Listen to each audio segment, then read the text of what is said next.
good afternoon. So for today's video, I'm gonna share with you this Japan's #1 sheet mask that I use. So if you want glowy skin, then you've got to try this Japan's rated #1 sheet mask from Dermalaser 100. They won awards and offer variety of different masks.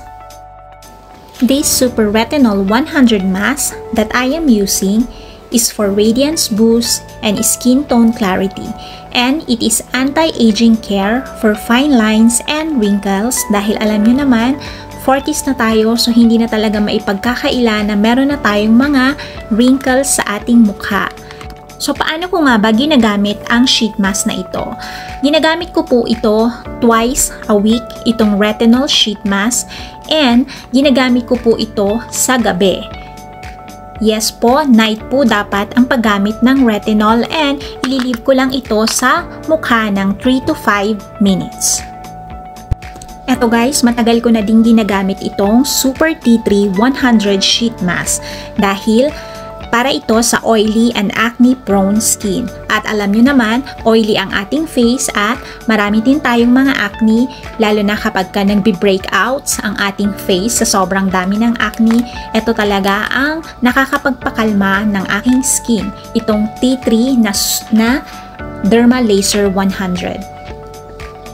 Mapiprevent niya dito ang rough skin and skin tightening din siya, and it is highly moisturizing and para talaga siya sa sensitive skin. So try niyo na ito guys. This one is retinol and this one naman is T3. Ayan, mga Dermalaser ito na product. Ito yung ginagamit kong sheet mask sa aking face, and lalo na every time na magpapalit na yung season dito sa amin, talagang grabe yung breakout ng aking acne, yung mga redness nagiging grabe. Ito ang talagang marirecommend ko dahil alam niyo naman, ang T3 diba nakakapag-calm siya ng ating skin, and yung redness din napiprevent din niya. So talagang I recommend this one. Baliktad na naman, ilalagay ko na lang.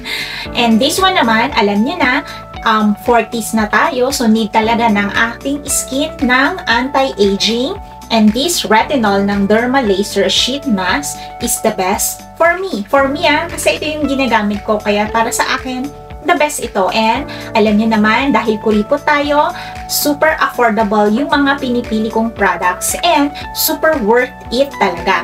Again, hindi po ito sponsor. I'm just sharing it kasi nag-work ito talaga sa aking skin. Kaya gusto kong i-share sa inyo yung mga ginagamit kong products na Japan-made and very affordable. Hindi siya mahal. Kasi alam niyo naman, kapag ako ang bumibili, hindi talaga ako pumupulot ng mamahalin.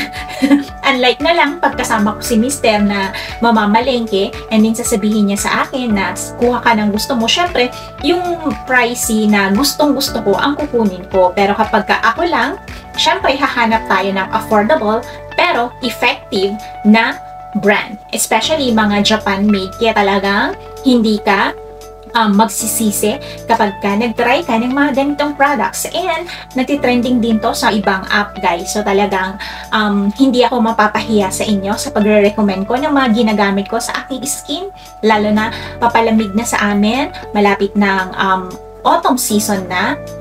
Kaya yung ating skin din, maninibago ulit yan.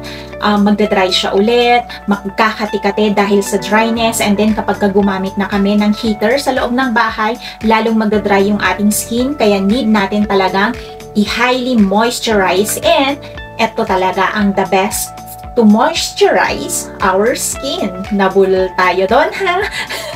Ayun! So sana nagustuhan nyo ang video na ito, ang pag-share ko ulit ng aking skincare products na mga ginagamit. Ayan, just let me know kung may mga gusto pa kayong malaman or gustong ipashare na mga ginagamit kong products. Just comment down below para may magawa tayong content. Alam niyo na. Yun yung isa sa mga habol ko kung bakit pinapakita ko yung mga products na ginagamit ko, para may maisuggest kayo sa mga susunod na videos na gusto nyong ipagawa sa akin. Just let me know ha. So ayun, dito ko na din tatapusin ang ating video. And kung bago ka po sa ating channel, please consider subscribing, like and share. I Vlog Omoyari. iVlog Omoyari. Uulitin ko po kasi yung iba kasi AI ang tawag sa akin. It's I po. Kasi yung pangalan ng mga anak ko, doon ko kinuha yung I na name ng channel namin. Okay? And this is iVlog Omoyari. Maraming pong salamat sa inyong lahat. And see you guys on our next video. Bye guys! Thank you for watching!